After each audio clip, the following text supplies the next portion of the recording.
कहानियों में हम सबकी माँ का खूब जिक्र आता है, पर मैं इंटरव्यू की शुरुआत पिता के जिक्र से करना चाहता हूँ। बताइए हमें उनके बारे में, ताहिर हुसैन खान साहब। अब्बाजान बहुत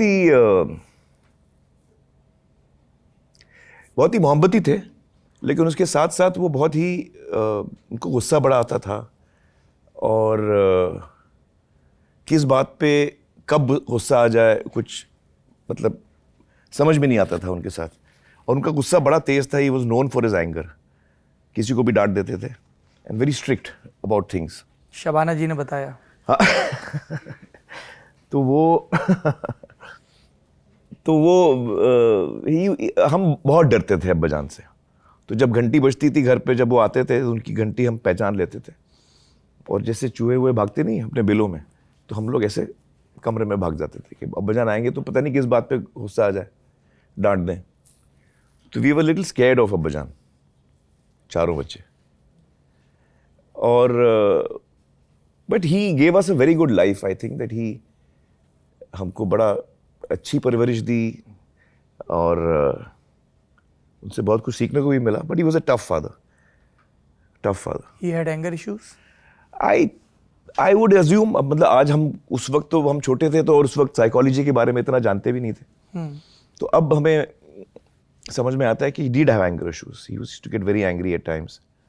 हाँ, एंगर इश्यूज तो थे उनको।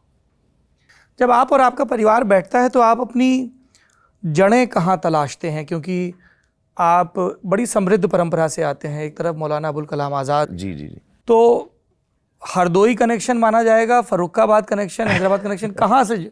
कोई पूछे, अगर आज़ाद आपसे पूछे कि आपके अब्बू के अब्बू के अब्बू, कहीं भी आप पीछे तक चले जाइए, तो कहाँ, कौन सी ज़मीन? फर्रुखाबाद यूपी का, हरदोई, अम्मी, बनारस? शाबाद एक जगह है जहाँ पे, हरदोई के पास, जहाँ हमारे अभी भी वहाँ ज़मीन है जो इस वक्त मेरे नाम पे है एक्चुअली।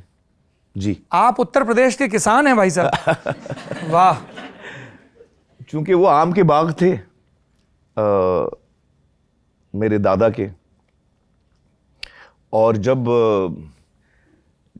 कुछ साल पहले, करीब आई थिंक 10 साल पहले की बात है, जब अम्मी ने मुझे बताया कि वो शाहबाद की जो प्रॉपर्टी है वो फैमिली बेचना चाह रही है।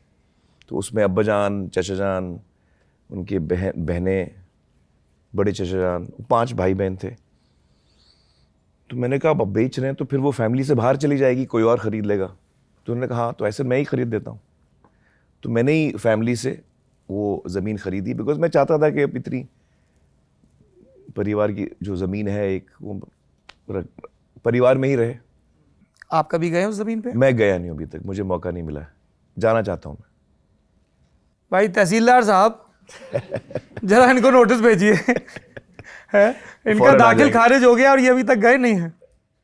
हाँ, पर आपको पता है ना कि जमीन के पक्के कागज के लिए जी आपको एक बार वहां जाना होगा। एसडीएम आपकी फोटो खींचेगी वहां पे। हाँ, उसके बाद ही ये पूरा ट्रांसफर माना जाएगा।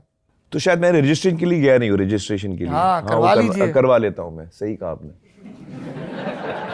अच्छा लगेगा कि बोले साहब आमिर खान की मेड़ का झगड़ा हो गया, किसी ने पानी काट लिया। उनके खेत में पानी नहीं जा रहा है। हाँ, तो आई थिंक ओरिजिनली हम किसान थे, आई सपोज। हाँ, उसके बाद अब्बाजान, एक्चुअली चचा जान बम्बई आए। नासिर साहब बम्बई आए पहले, और उनको बनना था राइटर। उनको लिखने का बड़ा शौक था।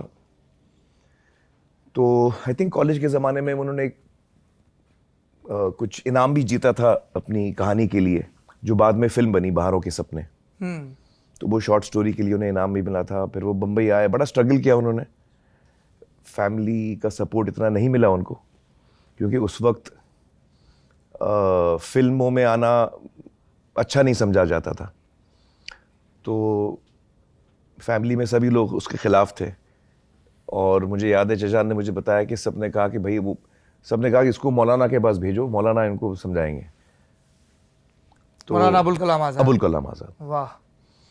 तो वो मौलाना से मिलने गए और उन्होंने बताया कि सब ये कह रहे हैं कि भाई मुझे लिखना है फिल्मों में, और सब मुझे कह रहे हैं आप फिल्मों में ना आए। तो मौलाना ने उनसे कहा देखो, जो तुम्हारा दिल कहे वो करो और किसी की मत सुनो। So Maulana was the only person in the family who supported him and said, you follow what your heart says. तो फिर वो बम्बई में काफ़ी उन्होंने स्ट्रगल की, पेइंग गेस्ट कहीं रह रहे थे और स्टूडियो के राउंड्स मारते थे, जाहिर है कोई मिलता नहीं था। फिर हाथ पांव मार के किसी तरह उनको गोस्ट राइटिंग का अपॉर्चुनिटी मिला। अच्छा, ये बीमारी पुरानी है? हाँ हाँ हाँ। तो उनको, क्योंकि राइटर जो पॉपुलर होते हैं उनके बहुत ज़्यादा काम ज़्यादा होता है, तो वो सब काम तो कर नहीं पाते, तो फिर वो किसी और को रख लेते हैं कि भाई तुम लिख लो, नाम उनका आता है, लिखा था नासिर साहब ने। तो I started as a ghost writer. कौन सी फिल्म कोई ऐसी जो आप बता सकते? नाम याद नहीं मुझे।